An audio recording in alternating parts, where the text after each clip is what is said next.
All right, good evening. Welcome to Injustice Investigations. I am your host, Al Scott. As always, we appreciate y'all tuning in to our live broadcast. I agree totally with everything Tammy always 100 never fake says. She says to hit that like button, come on in and enjoy the show. And please make sure you donate to this channel so that we can stay on air.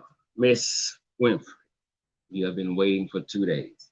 I promise not to disappoint you, and you're on time too. Faith, good evening to you as well. All right, let's get into it. We have a lot to talk about this evening, if time permits. We're going to talk about the Jim Crow law, and I said if time permits because that's what tonight's show is about. But some other things came up, so we may have to do it at a later date. But I think we'll be able to pull it off tonight. Adam, good evening to you. I'm great. I'm wonderful. How about yourself? Okay. A lot's been going on lately. Before we get into it, we have to give a shout out to Darnella Frazier. That's the young lady who filmed the murder of George Floyd. She uh, will be receiving a Publisher Prize special citation for that video. And I really believe that if we didn't have that video, we probably wouldn't know George Floyd name. So uh, she played a major role in the cop being arrested and being convicted because she filmed it. And uh, this guy had a pattern of putting his knee on black people's neck. But this time the tables turned. He was caught on camera and convicted of all three charges that he was accused of. So uh, I remember when she first put it out, she put it out later that night, I think, and she was getting attacked by certain people because she had put the video out. Why? I haven't heard the idea. I do remember her coming back on air doing a live Facebook stream, and she was emotional because of what the people had been saying to her for filming the video. But this young lady was awesome.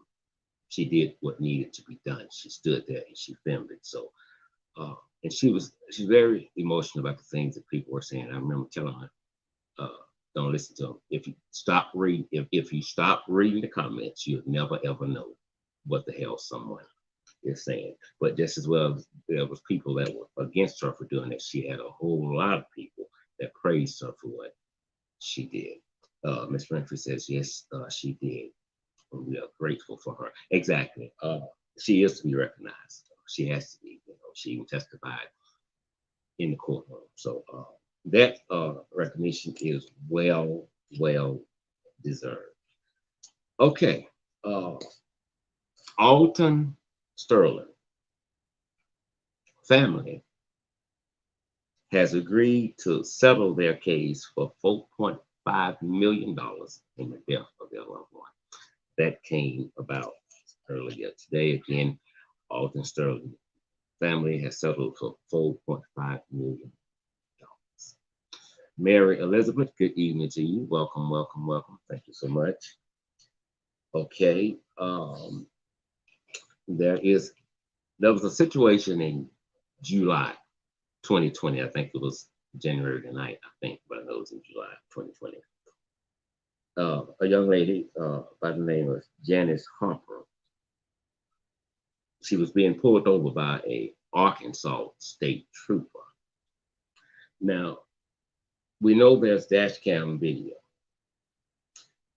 When you watch the dash cam video, one thing you know, she's not fleeing.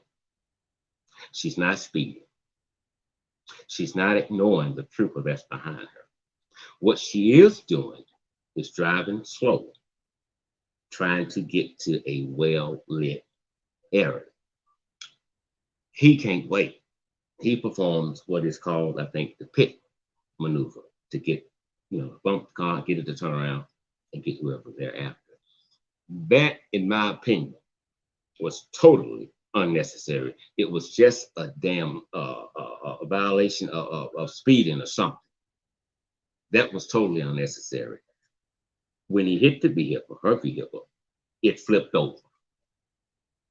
She was, I think, too much pregnant at the time. To God be the glory, the baby is fine. But they have now filed a lawsuit, and rightfully so. When he went to the vehicle to get her out, in his voice, he didn't give a damn. You should have stopped. We use this technique, such, and he used it a lot. But here's what they don't tell you about using that technique. They don't tell you how many people died from using that technique. This was a speeding violation.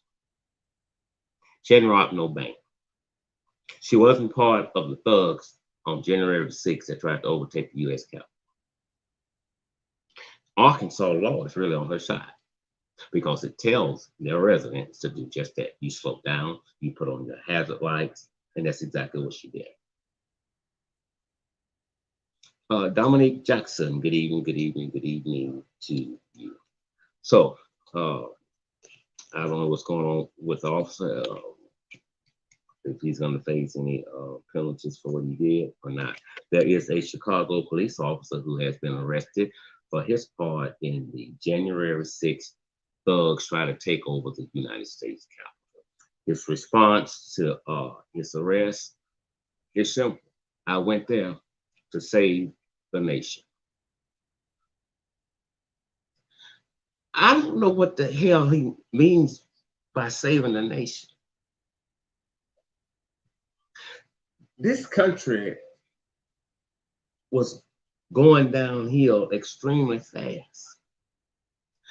This country was saved by the 2020 election.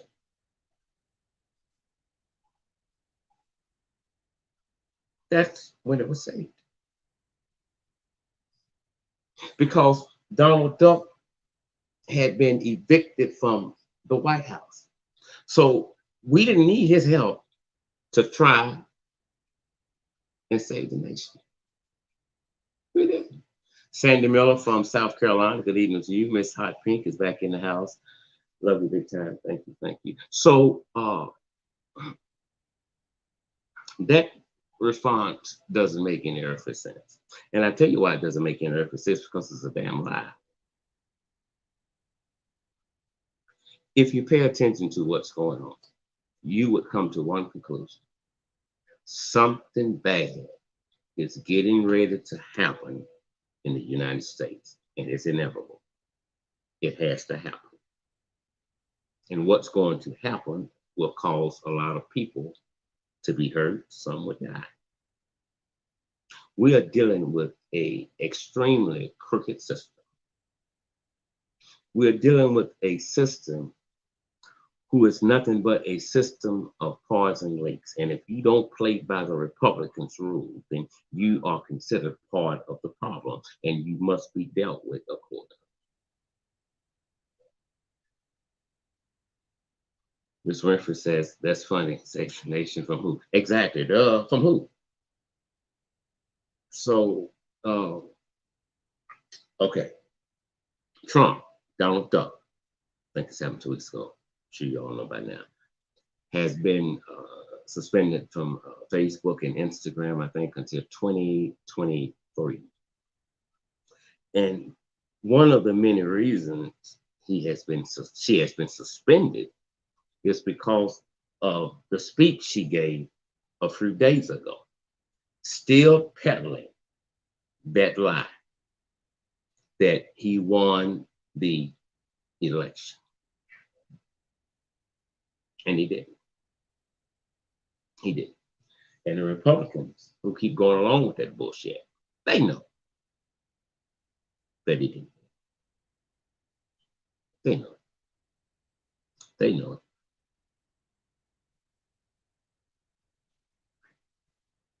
Some of these same Republicans are against what I'm going to call a thorough investigation into what really happened on January 6th. How did we get there? Who knew about it? When did they know about it? And what did they do about it? But you see people raise their hand opposing that investigation. That says a lot. That says a lot. Because we already know intelligence failed. We know that. But those that are fighting extremely hard to leave it alone has something to do with it. And they know it. Anyone that's against a thorough investigation for what happened on January 6th at the U.S. Capitol, anyone who is against that is part of the problem in this country. How can you be against trying to find out what the hell went wrong? You all were supposed to be protected, but you wasn't. And you find that's okay. Let's just go on with life. No, we cannot go on with life. We need to know how we got here. And quiet as it's kept, they had information about this takeover ahead of time. They did. They knew it was going to happen. One of the state troopers, the Capitol Police that normally works a double, that day they told him and his partner, y'all can go home, we don't need you. And he asked, was that normal? He said, no, it wasn't. Valerie, good evening to you. Thank you so much for tuning in. It wasn't normal. So that's a red flag.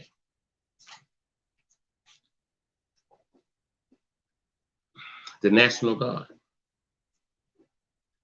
What took them so long to get there? That's a 911 situation. How can you be against finding out what happened? Because if you do nothing, then it's a strong possibility it's going to happen again. It's going to happen again. Don't you want to prevent that? No, you don't want that because you are a part of that. Don't forget, people died. A cop died. And you want to leave it alone?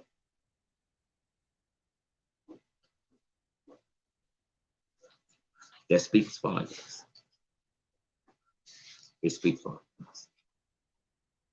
Valerie, I'm doing good. Thank you for asking. I still have a pillow behind me, but I'm doing good. To God be the glory for that. Okay. Before we get to the Jim Crow law, let's talk about black on black crime. You hear me talk a lot about black on black crime because black on black crime is a crime. It is. Black on black crime is a pandemic within itself. We will go on Facebook, YouTube, whatever platform that we have, and immediately talk about a white officer killing a black person, whether that black person was armed or unarmed. And we will get ready to take to the streets because Black Lives Matter. Black Lives Matter. I don't believe it.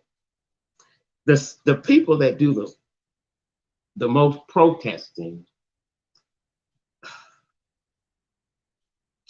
when a white cop kills a black person can really be seen as racist. Dumb, super stupid, part of the problem. When you stand for justice, that means you stand for justice. There's not a certain kind of justice you stand for. Justice is justice.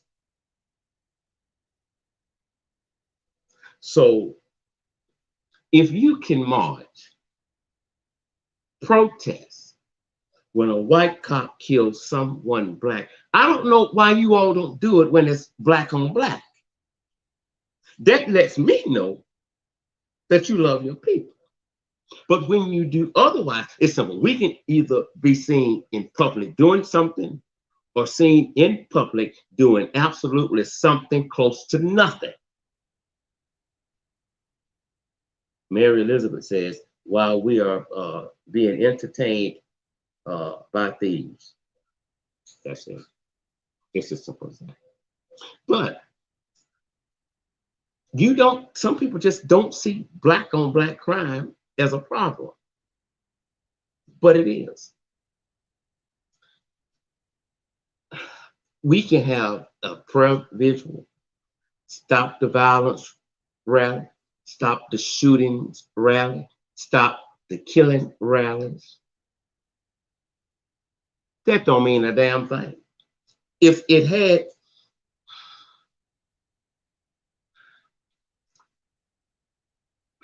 if it had anything attached to it that says what we're doing is working, would be a different story. But we don't. We don't. Because that's not working. Stop the violence. T-shirt, stop the violence. Come to the rally, stop the violence. We're going to pray. You prayed yesterday. You prayed in a circle the day before that, the day before that, and the day before that. Either God is not listening to you or you're not listening to God because he gives you a mind. And that mind should tell you that method ain't working.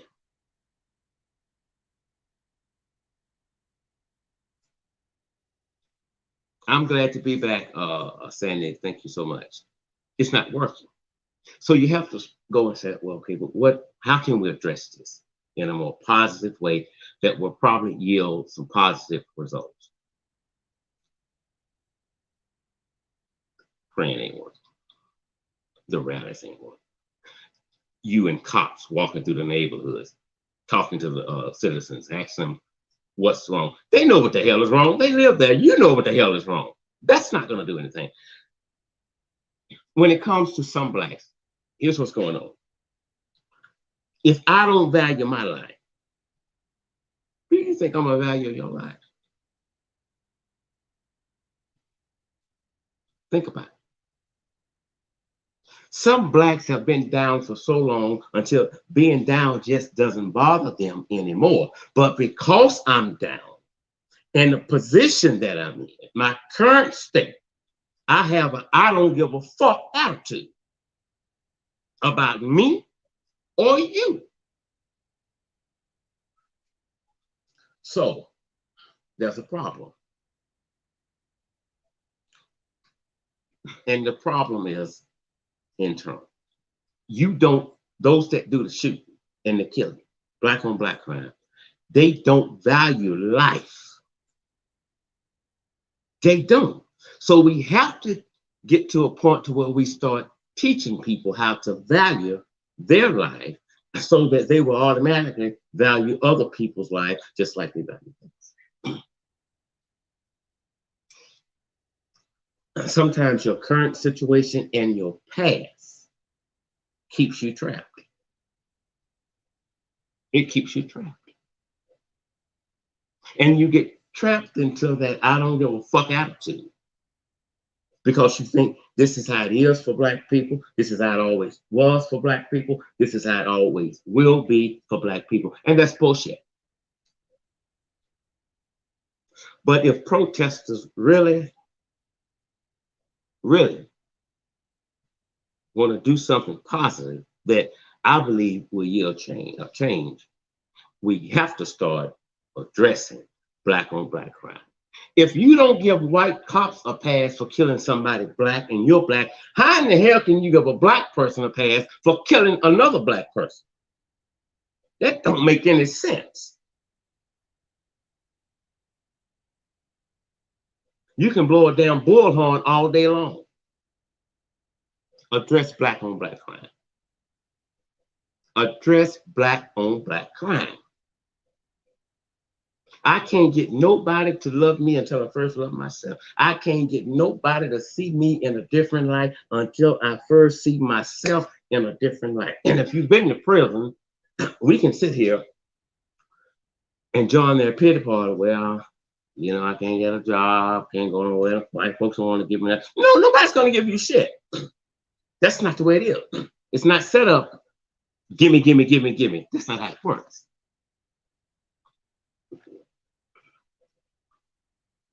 But we can come up with every excuse in the book not to do right.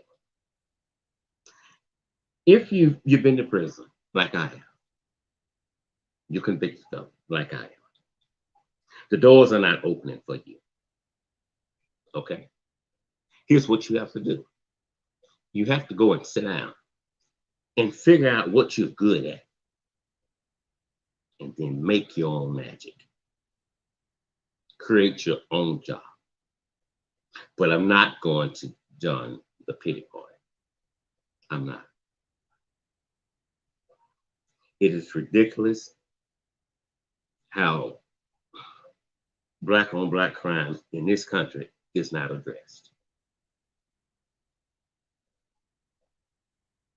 So no, I don't even think some black people value black people's life because of the way they act, the things they do, and the things that they don't do. It's so we have to address those. We have to realize that there's a battlefield going on in the mind, and we're not some of us are not emotionally intelligent enough to deal with it in a respectful way. Because watch this. When we it's called karma. When you live by the sword, you die by the sword. I spoke with a council member the other day. We were talking about black on black crime. And I told her an idea that I had. And I said, it may sound crazy, but we've tried everything else. Why don't we try this?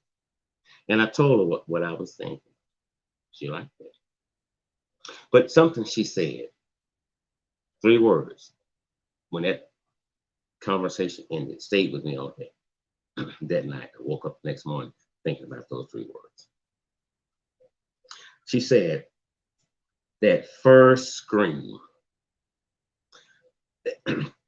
that first scream, the first scream, when a loved one learns that their loved one has been killed. That first scream will break your heart. That first scream. I had pitched to her for families that were letters. We would like to start filming them when the emotions are high. So in hopes of making maybe a 2-minute video so you can see the impact that when you kill someone, the effects it has on that family. And hopefully there's an ounce, a piece of God in you to be moved by what you see. You watch 48 Hours all the time. When that, especially when that mother walks up, shaking like a leaf on a tree. She knows what the cop is going to tell her, but she don't want to hear it because in her mind she's saying, Lord, no, not my child, not my child. But she learns it was her child. That first scream is going to be the worst scream. The first scream. When you kill someone, the family that's left to carry on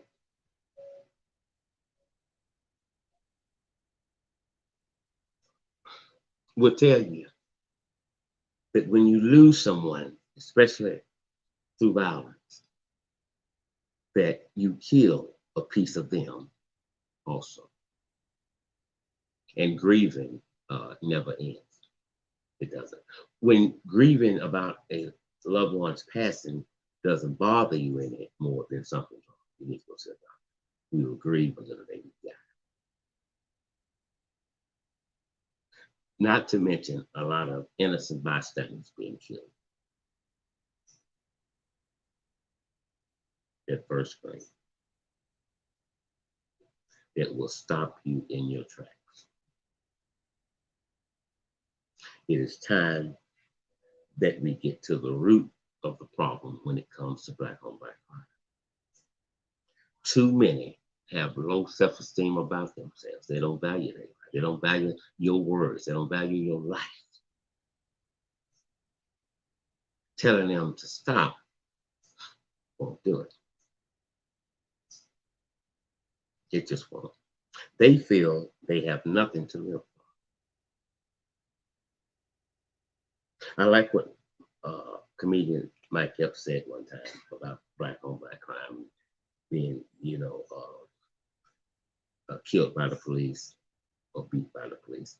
He said, we also, not everybody now, we also have to stop putting ourselves in certain positions to have an encounter with the police.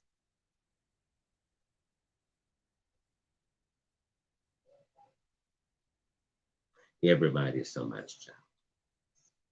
But when you get into illegal activities such as gangs or drugs, this is extremely serious because a lot will go on. You will kill, you will be killed, families will be destroyed. All because you don't give a fuck attitude. You don't value yourself. So we have to uproot the lies that we have been told throughout history because some of us are still acting out a script that was written for us before God formed us in our mother's womb. You've been on that mountain too long. Too long. So you've been positioned, but you need to be repositioned because you've been positioned wrong. That first screen is the worst. Voter suppression is on the table again. This time from the very people who should be protecting it are now trying to suppress the black vote. Several governors throughout the United States want to change the voting rights.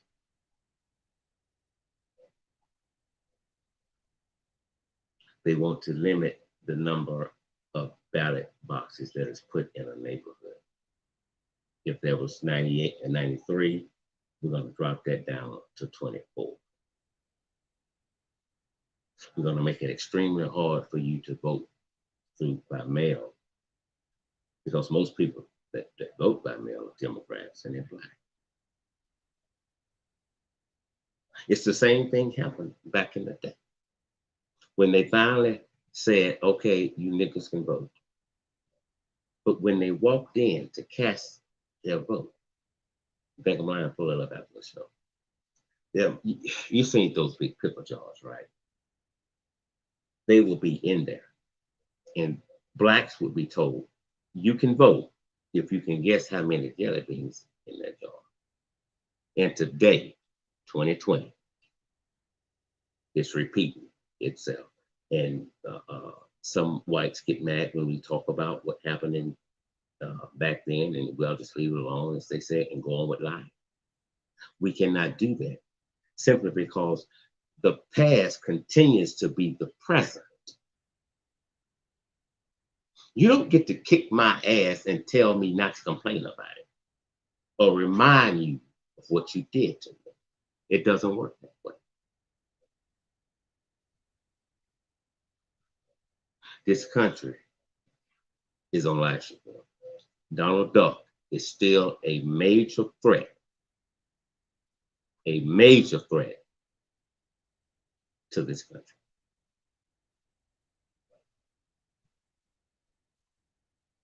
Okay. Let's get to the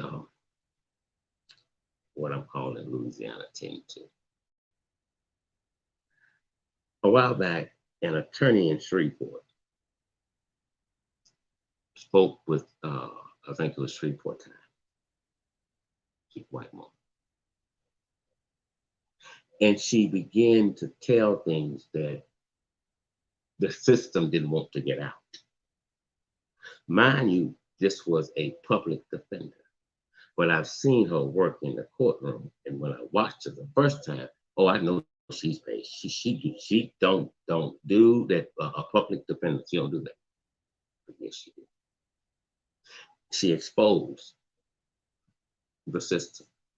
She talked about how when an individual get locked up, we're talking about black people, rarely do a public defender go and see them while they're in jail. One reason, they're too busy. And if an individual has sat in jail for about 4 or 5 months and now they're getting on the van to go to court, they still don't know if they have an attorney or who their attorney is. The first time they meet is when they come through that back door, shackled down, and told to sit over there. The attorney walks up and said, Michael, the judge, the prosecutor said, if you plead guilty to this, they'll drop that and drop that. I think it's a great deal. You should take it. Mind you now, she hasn't heard his story. She hasn't. But she don't care. He don't care. It's a great deal. I think you should take it. And if you've been down before, especially if you did what they accusing you of now, if you don't know what all they have on you and you know you did it, sometimes they'll go ahead and they'll take that. But that's not adequate representation. You need to visit your clients while they're locked up. You need to call them while they're locked up. Blacks are still being oppressed by the Jim Crow system. I asked a question in regards to tonight's show. Has Jim Crow really left the building? Or is the system secretly practicing Jim Crow in 2021? If I don't get to say anything tonight for this video, and just let me tell you this, the answer is yes. We want to look at non-unanimous juries. 12 people. 2 say you're not guilty. The others say you're guilty. Boom! The gavel goes down. You go to prison. But before that happened, we have to look at, well, how did we get here? We got here simply because of the Jim Crow law. Jim Crow says blacks are nothing but second-class citizens. Many Christians, ministers, and theologians taught that whites were the chosen people and blacks were cursed to be servants. And they also said this has been ordained by God.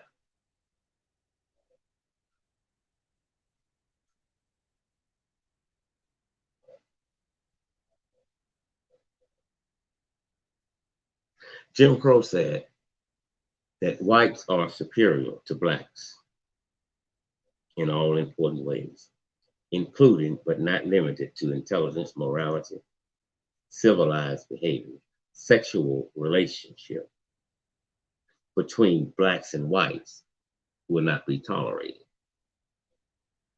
Because if you mix them and a child is conceived, that child is cursed. The child is cursed. During the Jim Crow era, a black male could not offer his hand to shake a white male because it implies that both of you are equal. And whites didn't see it that way, or should I say, doesn't see it that way today. The Jim Crow law was also extremely hard on Black prisoners. Black guy, white guy, arrested around about the same time, both have the same charge, same background. That white guy will get off with a pat on the back before that Black man gets off. Yes, Jim Crow is still being secretly practiced in the United States. Now, the courts finally agreed that the non-unanimous jury law was unconstitutional, which is great. However, it has changed, but it has not went retroactive yet.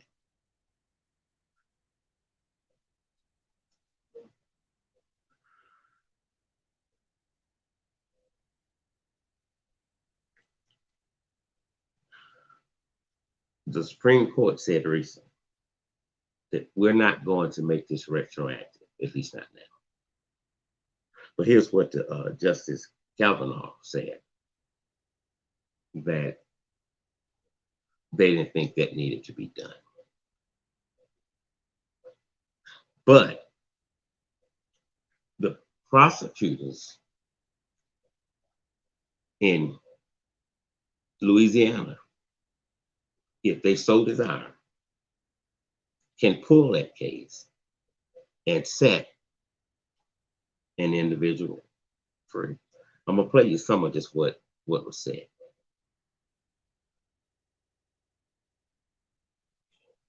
This week they answered whether you would apply to this is a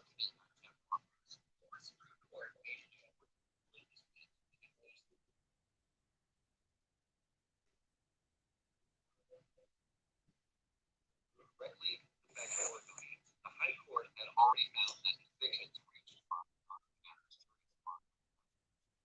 this week they answered whether it would apply to old cases. OPB Legal Affairs reporter Conrad Wilson joins me now. Good morning. Hey, Jeff. Let's start with some background first. This relates to a case known as Ramos versus Louisiana. Remind us what that was about. That was a ruling last spring from the U.S. Supreme Court that found non-unanimous juries violated the Constitution. So these are criminal cases where juries convicted a defendant by an intent to do or an 11-to-1 verdict.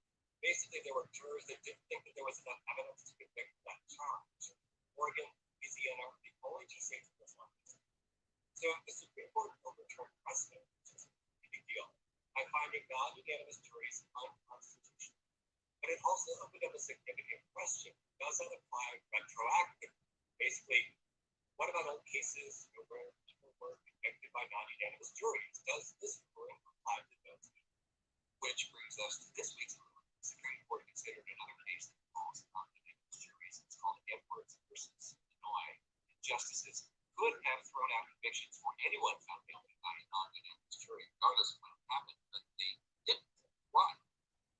But first a little bit about the ruling. The court ruled 6-3 at a long, traditional, conservative level 5. The majority opinion was written by Justice Kavanaugh, who said that retroactively applying the court's ruling that non-unanimous juries were unconstitutional, quote, would potentially. So he went on to say that if a prosecutor want to pull it, they can. This law had been practicing for over 120 some years. They also went with the Jim Crow law so far as to try and keep Blacks from being part of the jury. And that is still being practiced today in 2021. because a black man or black woman is likely to be convicted with an all-white jury. But if there's a 10-2 vote and he or she goes to prison,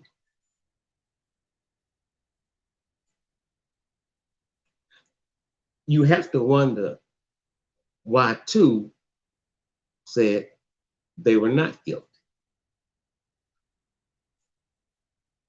Mind you, now they're outnumbered, but I would like to know why you feel the person is innocent. We need to know. We all know, with or without evidence, it is extremely easy to convict black people in this country. It's simple. Should the law be retroactive? I say yes. But now we know, retroactive or not, the DA can make a decision. We don't want an overflow of people released from prison that should stay in prison, whether it was 10-2 or 11-1. There are some people that needs to stay in jail until Jesus returns. It's just that simple. So it's not enough to look and say, well, the law was ruled unconstitutional. It was. But does that mean we can start letting people out? No, it doesn't mean that at all. There are some cases that really need to be looked at and to see whether or not that individual should be released. Louisiana in 1898 was still practicing white supremacists in the state by removing black people from voter rolls.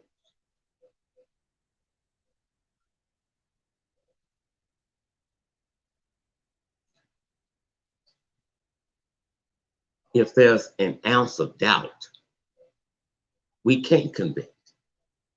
If there's an ounce of doubt, we can't convict. Look at the death penalty. We're dealing with an unfair, crooked system. And we know there are a lot of people locked up that are 100% innocent. So if we know that to be true, and we do, how can we ever stand in agreement with a capital murder case? How? So many times, and I don't know why it happens, but it happens. It just bothers me that we never find out that that person that was put on death row and executed was really innocent until after the execution. Well, it don't mean a damn thing now. They did. This is not a do-over. So I said that to say this. How can we trust the system that gets it wrong and execute innocent people? The system is not broken. It was designed the way it is. If we have a lot of wrongful convictions, people who would spend years in prison or die in prison, how can we be in agreement with capital punishment? We can't. Blacks are just not treated fair in the system. Black defendants are about 30% more likely than white defendants to be convicted in a courtroom.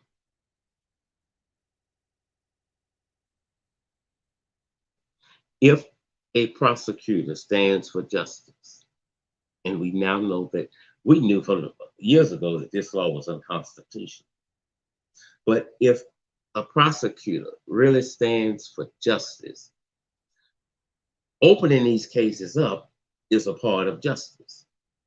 Whether you were there when they were sentenced or not, it's a part of justice.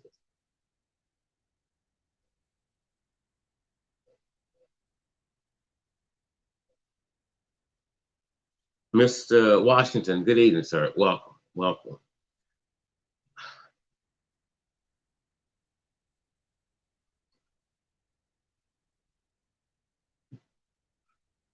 I need to know why two said no. It's just simple. I need to know. Louise Royal, good evening to you. So as of now, this law, the unanimous jury law in Louisiana, has not been made retroactive. Will it ever be? I don't know. Do I think it should? I do. However, we just can't let people out because of a 10-2. We must look at the case, look at the evidence. A lot of prosecutors are not in agreement with revisiting cases because they're crooked. They're crooked. They will send you to prison for life and go home and just enjoy life. We can execute someone, find out weeks later that they were innocent. The prosecutor will come forward. No, I don't care what they said. I think I done no, I know I done the right thing. He was guilty. No, he just confessed to it. He wasn't. No, they made him do that. No, no, no. We are not going to apologize.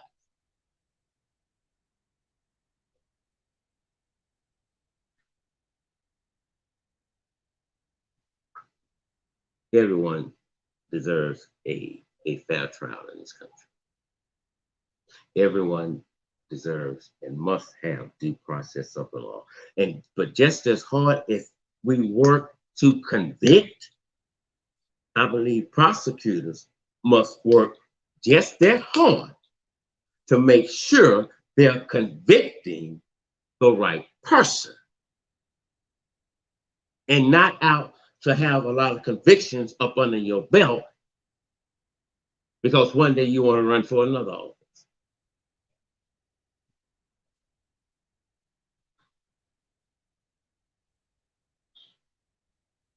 We keep waiting on, and we're going to get ready to get out of here. We keep waiting on the government to fix us. We keep waiting on the government to fix our problem. That's where we're going wrong. They're not going to. We have to.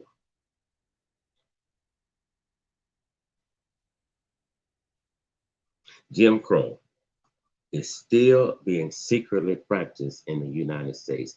There are over, I think, 1,500 inmates in Louisiana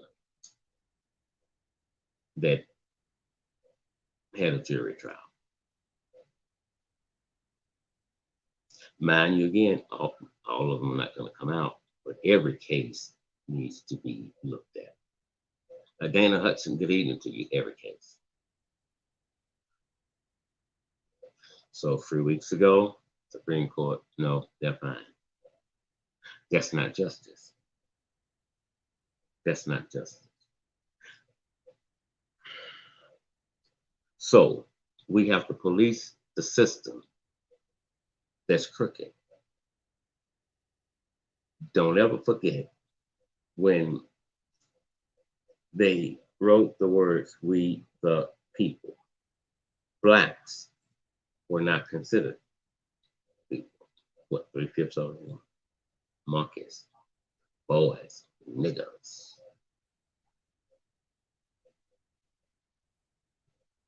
Woo! I got to read something Miss Davis just wrote. She said, they are not even following the laws they are written. They are not giving these people a speedy trial.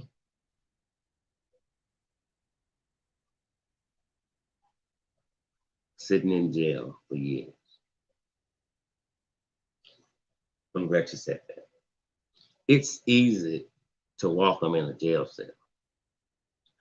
But do you know, even with the Innocent Project that takes on a case, they may have been in there probably about 10 or 12 years. It sometimes takes damn near 15 to 20 years to walk them out and they're innocent. That's not justice. So we don't have a criminal justice system. We have a criminal system. That's it.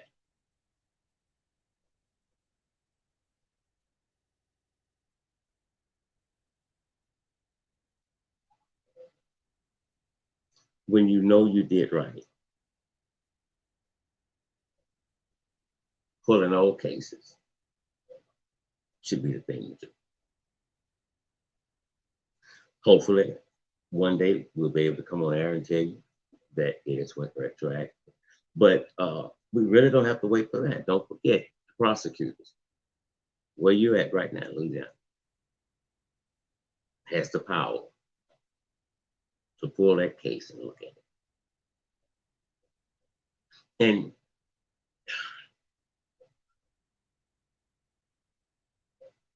when we do that, then we can truly say that this prosecutor was fair. Was fair. But when they don't want to play by the rules, or as Ms. Davis said, if they want to break the laws that they made, that's a problem. Alfonso Washington said the system is so messed up, you just preach. It's messed up. But it was never designed for us. Never was. The whole damn system is guilty. Before we had police, we had slave patrol. And they were all white. Slave patrol. Then we get police. That right there speak volumes. When someone is in the courtroom, before I go and say it again, and that DA is diligently working to convict that person, they should diligently be working to make sure they are convicting the right person. It's as simple as that. Tammy always 100 says they always break the laws they make. They always do. They always do. And always have a clause in there for if they mess up or somebody in their family, somebody, no. Come on out. We have to become that change that we're looking for. Mary Elizabeth said, "You just preach, Brother Scott." Amen. Thank you, Hannah. It wasn't us.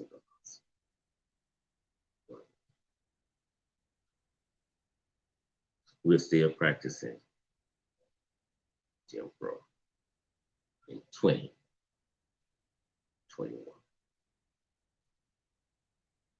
If you have a loved one that had a jury trial, tend to contact the prosecutor.